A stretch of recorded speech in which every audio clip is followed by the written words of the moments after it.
En la red Al Día Noticias, información y análisis con profundidad. Origina desde Bogotá, capital de la República de Colombia, para el mundo. Al Día Noticias con johndidier.com.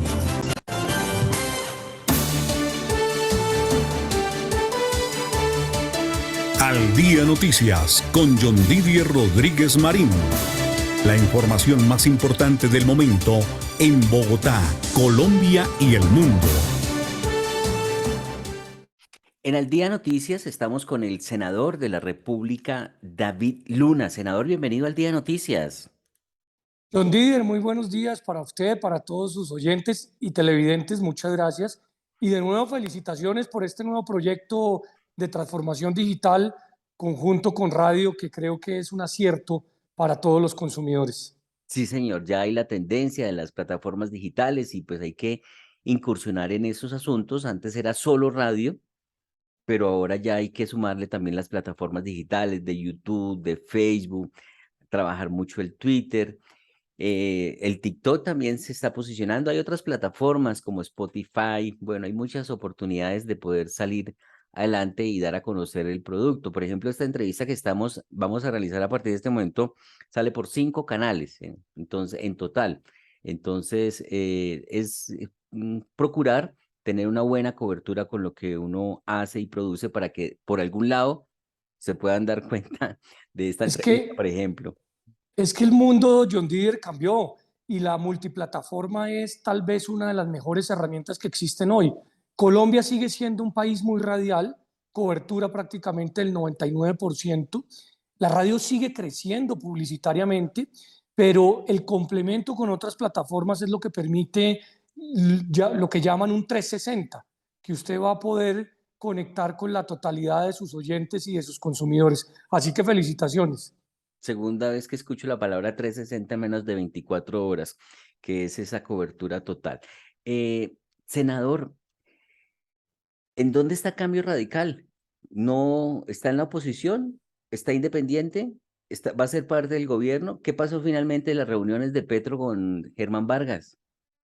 Pues yo le he dicho a la bancada que debemos hacer oposición, pero no daño. ¿Qué significa eso? Que Colombia salga de esa tendencia de la polarización y del odio, que podamos construir sobre lo construido, pero que entendamos en Cambio Radical que perdimos las elecciones presidenciales y cuando se pierden las elecciones se hace control político.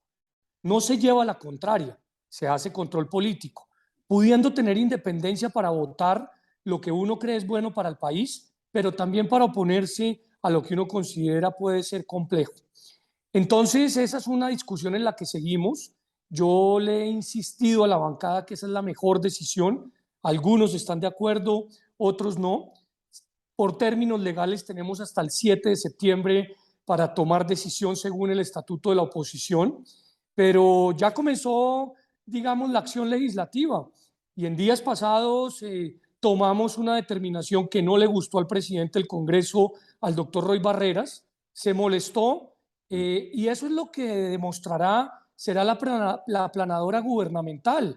Si uno no está de acuerdo con ellos en algún tema, está en contra de ellos y eso no es correcto. Yo creo que este país merece tener pensamiento crítico y poder decir, en una lo acompaño, en otra no. Pero para terminar, uno no puede ser gobierno de un partido o de un presidente que no apoyó, porque esa norma del Frente Nacional pasó hace mucho tiempo. Todos tratan de acomodarse de acuerdo al momento. Sí, es que usted hace parte de una clase dirigente política nueva, diferente, porque fíjese usted, el Partido Conservador en todos los gobiernos está ahí al lado del presidente. Luego entonces nunca es oposición de nadie y el Partido Conservador que tanto criticó en el pasado a Petro, hoy hace parte del gobierno Petro. El Partido Conservador que presentó ponencia negativa al acuerdo de Escazú, ¿lo aprobó? Sí, es un contrasentido y yo espero que tomen decisiones en aras de entender que hay líneas filosóficas, líneas políticas, que se pueden compartir o no se pueden compartir, pero finalmente en política lo que vale, creo yo, es la coherencia. Cuando usted dice una cosa y hace esa misma cosa y no se acomoda de acuerdo al momento político o al ofrecimiento de turno. Entonces, nosotros hemos actuado bajo una línea unificadamente y creemos que la decisión es, vuelvo e insisto, personalmente, hacer oposición, pero no daño.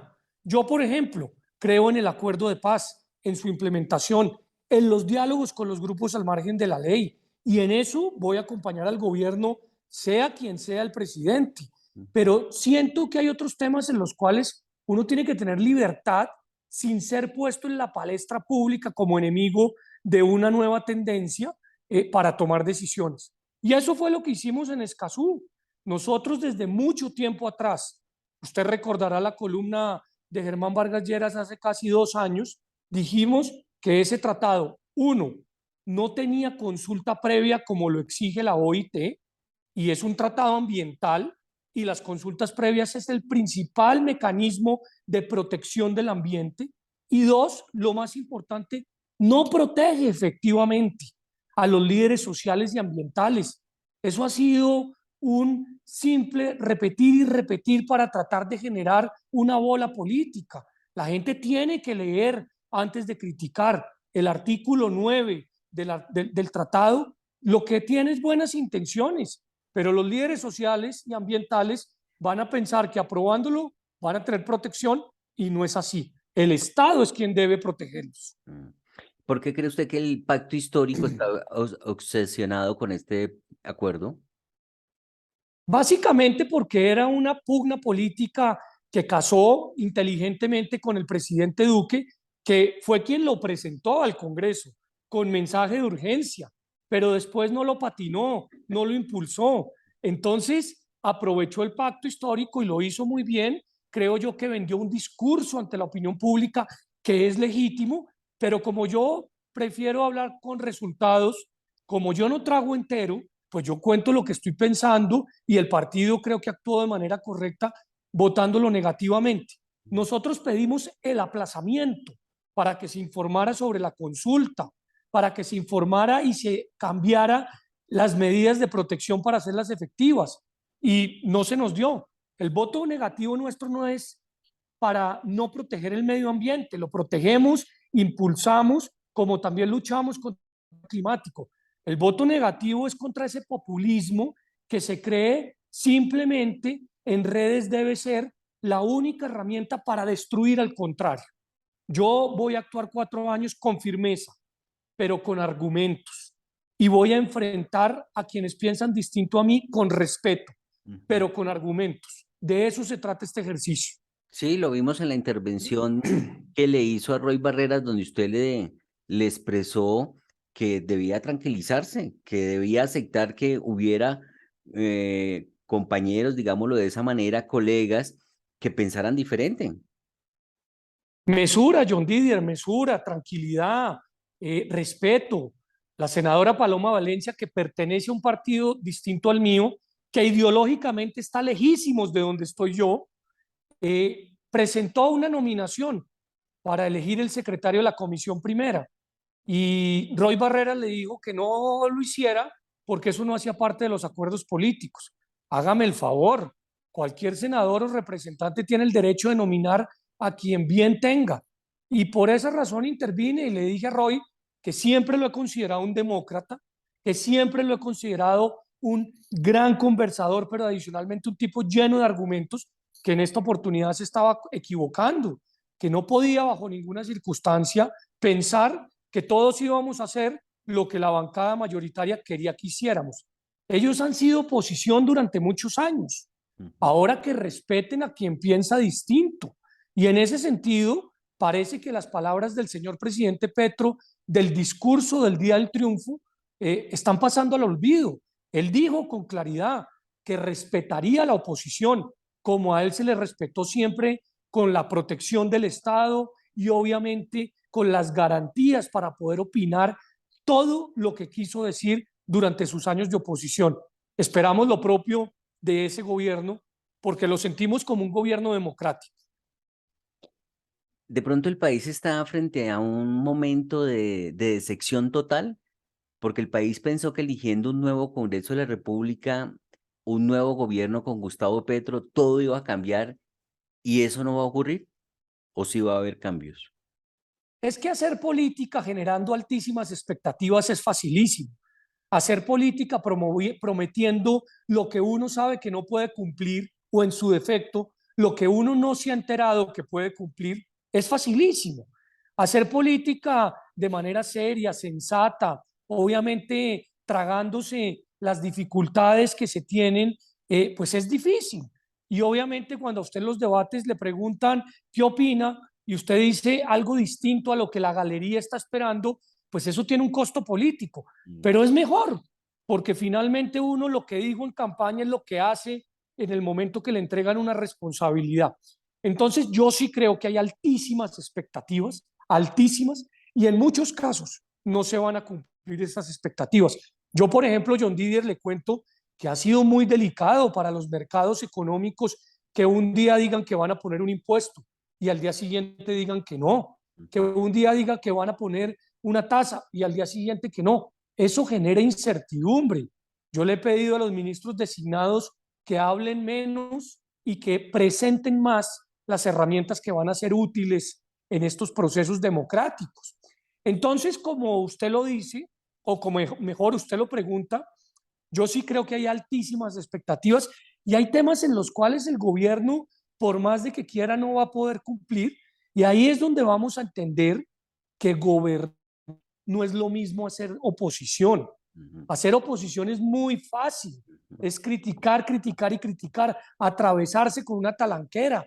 Por eso yo digo, yo no voy a hacer eso, yo no voy a llevar la contraria, yo voy a tener el valor moral y ciudadano en caso tal de que el gobierno presente un buen proyecto, levantar la mano y decir, estoy de acuerdo con él porque al país le sirve. Claro, hacer oposición es igual a destruir. Destruir es mucho más fácil. Destruir de pronto una vivienda, usted la puede destruir en 15 días, tumbarla, pero hacerla le cuesta mucho más tiempo. Así que construir es mucho más difícil. En ese orden de ideas, ¿cuántos son los proyectos que hay para modificar el Congreso, los salarios, las vacaciones, el tamaño? Porque Cambio Radical madrugó en cabeza suya a radicar proyectos para reducir salarios y vacaciones, pero ya, por ejemplo, Catherine Jubinao, que se hizo elegir criticando al Congreso de la República, dice que no, que a partir del 2026, que eso ahorita no se puede. Mire, yo creo que el Congreso se tiene que reconectar con la opinión pública y tiene que reducir sus privilegios. Y nosotros nos comprometimos en campaña a reducir, a reducir lo que llaman las vacaciones, porque es esencial que el Congreso sesione más meses al año. Increíblemente, desde el año 91, solo sesiona 8 meses al año. Entonces no puede ejercer suficiente control político. Y Senador, por pero esa por razón, ejemplo, para esa situación, perdón que lo interrumpa, para ese argumento de las vacaciones de 4 meses, escuché a la misma Catherine Jubinao y esta mañana aquí a la senadora Paloma Valencia diciendo que eso no son vacaciones, que el receso legislativo no implica vacaciones porque ustedes los congresistas tienen que visitar las regiones y seguir trabajando. yo lo que creo es lo siguiente: necesitamos un Congreso activo, ejerciendo control político. Por eso las sesiones ordinarias deben ser mayores a las que hoy se presentan en la Constitución. Y en ese sentido creo que hay que hacer un esfuerzo mucho mayor para lograr que el Congreso permanentemente esté activo. ¿Por qué, John Didier? Es lógico. El presidente no para y de alguna manera el control al gobierno tampoco debería parar, porque es en esos momentos que el Congreso está inactivo, excúseme la expresión, que meten los goles. Y por eso el Congreso tiene que estar más activo en sesiones ordinarias. Y esa es una apuesta. Pero en segundo lugar, pues claramente la ciudadanía se molesta con el Congreso porque tiene esos privilegios, pero ojo con esta tesis. También hay varios que quieren seguir desprestigiando al Congreso para hacerle perder capacidad política y ciudadana y de esa forma ir minando su credibilidad para que cuando queramos ejercer político al gobierno del presidente Petro no tengamos la suficiente legitimidad. Yo a eso no le voy a jugar. Yo a eso no le voy a jugar. El Congreso es un ente autónomo que hace parte de la división de poderes de este país y es el único freno de mano que tiene el gobierno del presidente Petro para evitar cosas afectas a la institucionalidad. Por ejemplo, llevaban hablando 6 meses en contra de la policía de una manera absurda, señalando que era lo peor. Se vino esta escalada de asesinatos de los policías indefensos a manos de francotiradores y ahora los policías sí son unos héroes. Pues yo estoy en total desacuerdo en que la policía salga a otro ministerio que tenga visión política, porque eso es politizar la policía. Y de eso en este momento sí nadie habla. En este momento para todos la policía sí es, digamos, lo mejor que hay. Y hace unos meses, pues estaban golpeándola y golpeándola y golpeándola por unas equivocaciones, unos errores dramáticos del SMAT que tienen que ser corregidos. Claro que sí, pero no por esa razón debe ser golpeada la institucionalidad. Sí, senador, hay una pues creencia que rebajándole los sueldos esto va a mejorar. ¿Realmente sirve de algo rebajarle el sueldo a un congresista? ¿Es necesario rebajar ese sueldo? ¿Y ha hecho usted un estudio si realmente más de 300 congresistas que tiene Colombia es lo que se necesita? ¿Se podría reducir el tamaño del Congreso como lo está proponiendo en este momento el Centro Democrático? Mire, yo creo que hay que ser mucho más futurista. El Congreso lo que necesita es una reforma de representación. Mm. Hay que pasar de un Senado nacional a un Senado regional para que todos los departamentos del país puedan tener representación en el Senado. De esa manera puedan tener voz en el Senado. Y en ese sentido, lograr más avances. Que si hay que reducirle los sueldos a los congresistas para que se reconecte con la opinión pública, bienvenido. Pero lo interesante y lo importante es comprender por qué existe el Congreso. El Congreso es un contrapeso, un sistema que tiene presidencialismo, o sea, altas facultades concentradas en el presidente. Y en ese sentido, pues hay que hacer un esfuerzo para protegerlo porque finalmente es quien evita esos excesos. Yo no creo que haya que acabar con el bicameralismo. Yo creo que tener 2 cámaras es importante. Y le voy a explicar por qué en un ejemplo. Década de los 80, la Cámara eliminó la extradición comprados por Pablo Escobar, el mafioso más grande que ha tenido este país. El Senado, a Dios gracias, en otro momento, en otra Cámara, revirtió esa decisión. El bicameralismo es muy importante para controlar una Cámara y la otra. Correcto, pero en cuanto al número de sus integrantes, ¿está bien tener más de 300 como hay actualmente o en ese sentido acierta el Centro Democrático en proponer reducir curules? Porque cada vez hay más curules. Por ejemplo, ahora se aumentaron las curules de los perdedores en la presidencia, ya tienen curul, es una en Senado y otra en Cámara, y también están las curules de paz. Entonces, en vez de disminuir el número de curules, lo que se ha ido es aumentando poco a poco. Las curules del Senado podrían disminuirse en un porcentaje cercano al 10 o el 20%, pero las de Cámara de Representantes bajo ninguna circunstancia. ¿Por qué? Porque esas son las regiones alejadas del centro del país, que tienen esa sola representación. A Colombia hay que desbogotanizarlo. No se pueden seguir tomando todas las decisiones en Bogotá. Los alcaldes de todos los municipios del país, cada 8 días, tienen que venir a Bogotá a patinar sus proyectos. Eso no puede seguir pasando. Es el Estado el que tiene que ir a las regiones. Por eso la Cámara de Representantes no se puede reducir. El Senado podría reducirse en un porcentaje, claro que sí. Sí. ¿Cómo siente usted el ambiente en este momento en el Congreso? ¿Está un poco hostil o es natural lo que siempre se vive en una corporación política? No, natural, yo creo que es normal. Y yo creo que lo importante es entender que las discusiones políticas nunca son personales, o por lo menos no deben ser personales, o por lo menos yo no me las tomo así. Yo creo que las discusiones políticas son filosóficas y éticas, basadas en la coherencia. Uno no puede cambiar de posición porque es amigo del otro. Yo soy muy amigo suyo, doctor John Didier, y hemos siempre debatido con mucho respeto y siempre seguimos siendo amigos, porque usted en los casos de Bogotá, donde nos gusta tanto el tema, tenemos, pues no recuerdo en este momento cuál, pero posiciones diferentes. Y usted me las manifiesta y yo se las manifiesto y siempre con respeto hemos llegado a un punto donde se le reconoce al otro lo que piensa. En el Congreso pasa exactamente lo mismo, pero algunos, utilizando la indignación, pretenden pensar que la palestra pública es la solución para desvirtuar la voz del otro. A mí, le digo con franqueza, eso me parece una tesis bastante mediocre. Yo lo que creo es que los argumentos son fundamentales y todo el que quiera criticar está en su derecho, claro que sí, pero no critique repitiendo lo que está diciendo el otro. Tómese el tiempo de investigar, de indagar y decir cuál es su opinión con base en lo que acaba de leer o lo que acaba de oír. En estos próximos 4 años, ¿qué no va a cambiar en Colombia en cuanto pues la gente está convencida que se va a acabar la corrupción, que va a llegar la paz, que se va a acabar el narcotráfico?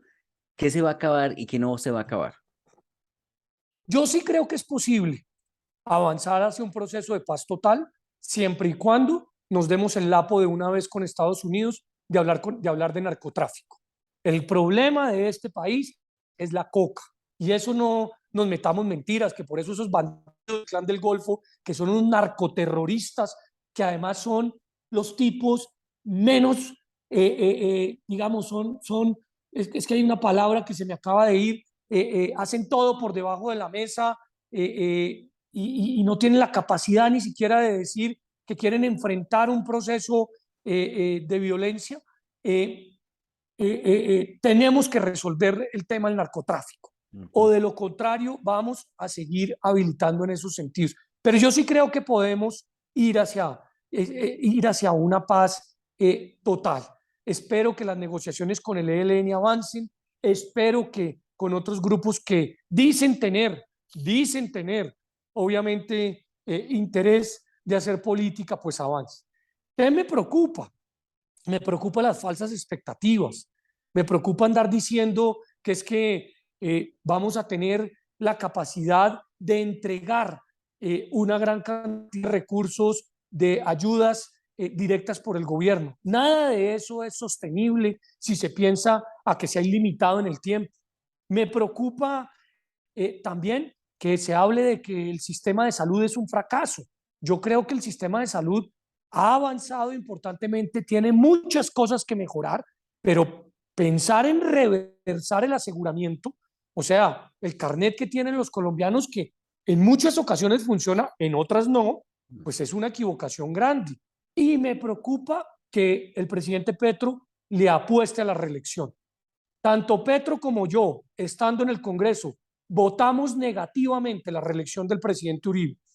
Ahora resulta que su principal alfil, que es Roy Barreras, ya está hablando de reelección antes de comenzar su periodo presidencial. El presidente Petro dijo que a eso no le jugaba. Espero mantenga su palabra, porque sería una burla a la ciudadanía. Eso le iba a preguntar, ¿usted por qué habla de reelección de Petro? Porque Roy lo está diciendo. Y Roy, pues, es el alfil del presidente Petro. Correcto.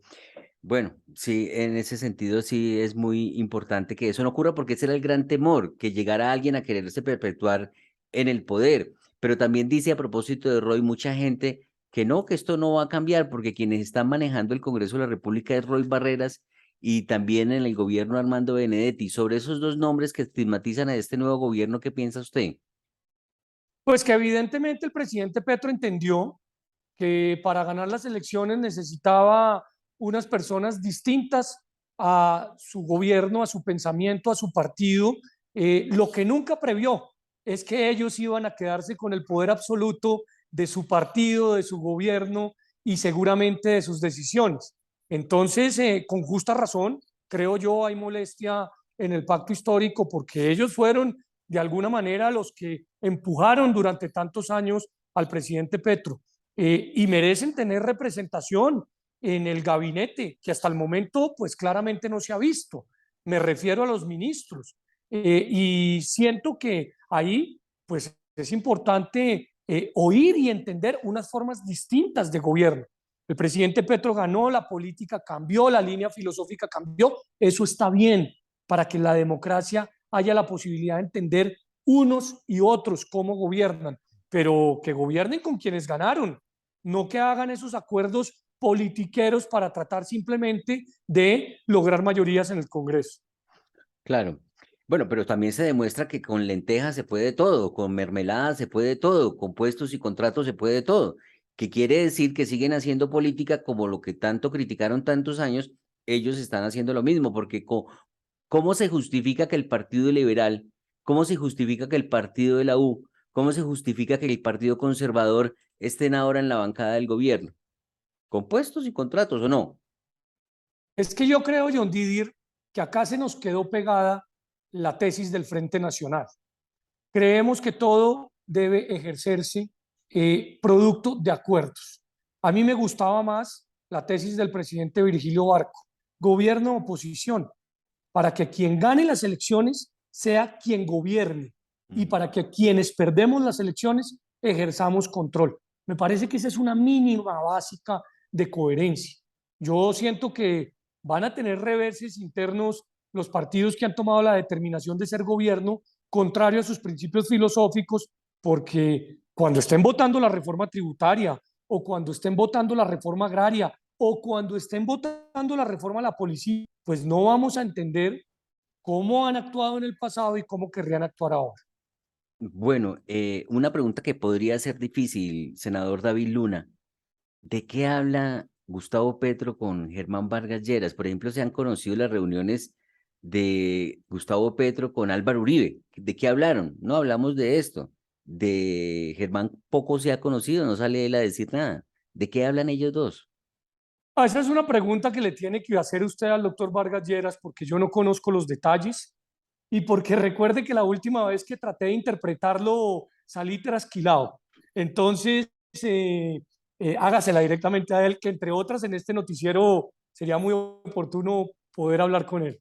Le pregunto entonces, ¿qué instrucción ha recibido usted como dirigente y miembro de Cambio Radical de la dirección del partido? ¿Qué instrucción le han dado hasta hoy, hasta este momento? Germán Vargas lo único que nos ha dicho es que el Congreso es una institución para poder expresar sus opiniones, las de cualquier partido, las de cualquier congresista, las de cualquier ciudadano. Y hay que ejercer ese derecho que se tiene. Es el único mensaje que se ha transmitido. Y en ese sentido nosotros hemos actuado como bancada, obviamente defendiendo lo que creemos importante y oponiéndonos a lo que consideramos que no es oportuno. Se ha especulado un poco que Germán Vargas podría ser ministro de este gobierno.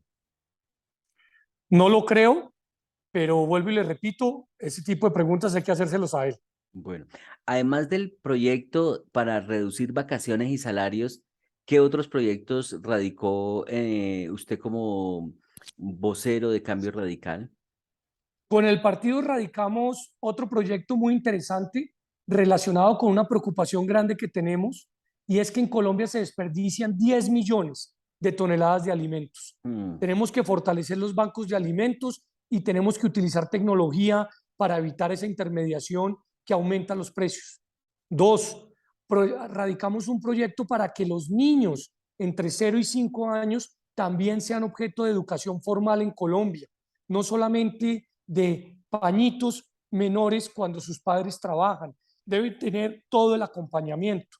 Y vamos por unos proyectos de seguridad porque las ciudades están sufriendo mucho y los delincuentes recuperan muy rápidamente su libertad para seguir delinquiendo. Este fue un compromiso que adquirimos, como también el de regular los contratos de prestación de servicio en el Estado, que tanto daño le está haciendo en estos momentos a los ciudadanos. Usted tiene dos niños, ¿no? Una niña y un niño. Sí, señor, Julieta y Alejandro ¿Y los tiene en el jardín? están en el jardín, sí, señor. ¿Y no les da gripa? Les da mucha gripa, mucha. Eso es tremendo, ¿no? Y además luego traen la gripa y les da a todos los papás. Y además el clima de Bogotá, pues que no está ayudando, ¿no? También. ¿Qué hay de su mamá? Perdón la pregunta porque conozco a su mamá hace muchísimos años que ella me visitaba en la cabina de Colmundo Radio para promocionar las vitrinas navideñas. Sí, mi mamá se inventó hace muchos años el concurso de vitrinas navideñas y trabajó con él siempre muy fuertemente y hoy está en uso de buen retiro. Mm. Ella dice que por favor no le digan que tiene su pensión de vejez, sino su pensión de productividad. Ah, Está trabajando muy fuertemente. bueno, pues, senador, siempre en estos micrófonos estarán abiertos para poder conocer su gestión en beneficio de los colombianos. Muchas gracias por estar en Al Día Noticias. No, muchas gracias a usted, John Didier, y lo felicito de verdad por este proyecto que lo considero muy exitoso. Todos los éxitos del mundo, Dios lo bendiga. Muchísimas gracias y en este cierre de esta entrevista vamos a transmitir, a compartir con nuestros oyentes el resumen de los hechos más importantes con los que amanece hoy Colombia, porque hay hechos, no sé si de pronto incluso le pueda servir al senador. Este lo hacemos todos los días sobre las 6 de la mañana, hacemos un resumen con los hechos más importantes del momento en Colombia y el mundo. Senador, que pase buen día y lo dejo con este resumen de titulares de 2 minutos y medio. Claro que sí. Muchos éxitos, John Didier, y gracias. Muchas gracias. Hola amigos, titulares 6 AM para hoy viernes 29 de julio para que estés al día en noticias. Fiscalía en España pide 8 años de cárcel para Shakira por presunto fraude fiscal.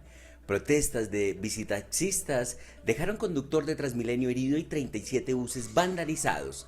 Protestas de visitaxistas colapsaron el transporte en el sur y norte de Bogotá.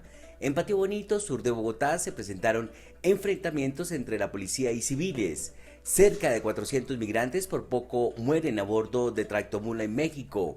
Colombia y Venezuela normalizarán las relaciones a partir del 7 de agosto. Director de la policía no pudo contener el llanto al recordar a sus 36 uniformados asesinados. Disidencias estarían ofreciendo 2.000 millones de pesos por cabeza del ministro de Defensa, Diego Molano. José Antonio Campo anuncia más subsidios para los hogares pobres en el gobierno de Gustavo Petro. Soldado murió en enfrentamientos con Clan del Golfo en Salgar, Antioquia. Chile se ofreció como sede de diálogos de paz con el ELN, anunció Francia Márquez. Ahora 2 tirapiedras vamos a gobernar y eso será un desafío enorme, dijo Francia Márquez. Posesión del presidente Gustavo Petro cuesta más de 2.000 millones de pesos. Nunca hemos hablado de despejes, es muy arriesgado, dijo comisionado de paz de Gustavo Petro. Él es eterno, así haya dicho que nadie es eterno en el mundo, dijo hija de Darío Gómez. Contagios de COVID-19 en Colombia bajaron casi 25% en la última semana, pero muertes subieron. Por invierno piden ayudar la casa de papás de Lacey Santos, jugadora de la Selección Colombia. Delincuentes secuestraron a hombre en el sur de Cali por robarle su camioneta. Procuraduría inhabilita por 12 años a Ñoño Elías por recibir 1.600 millones de pesos de Odebrecht. Minjusticia, Wilson Ruiz criticó el aborto y dijo que con 6 meses de gestación le parece muy grave. JEP aplaza audiencia de Piedad Córdoba porque dice que necesitar un mes de recuperación. JEP niega libertad condicional al Gordo Lindo hasta que complemente plan de verdad. En el corto plazo no es fácil reemplazar las importaciones de agroinsumos, dijo Ministerio de Agricultura. Hasta este viernes 29 de julio hay plazo de pagar impuesto predial sin sanciones ni intereses. Otra vez licor y langostas para internos de La Picota. Hasta aquí los hechos más importantes. Yo soy John Didier Rodríguez Marín. En Al Día Noticias. El Señor les bendiga rica y abundantemente. Bueno, ahí estábamos entonces con el resumen de los hechos más importantes de las últimas horas en Colombia y el mundo y con el senador de la República de Cambio Radical, David Luna.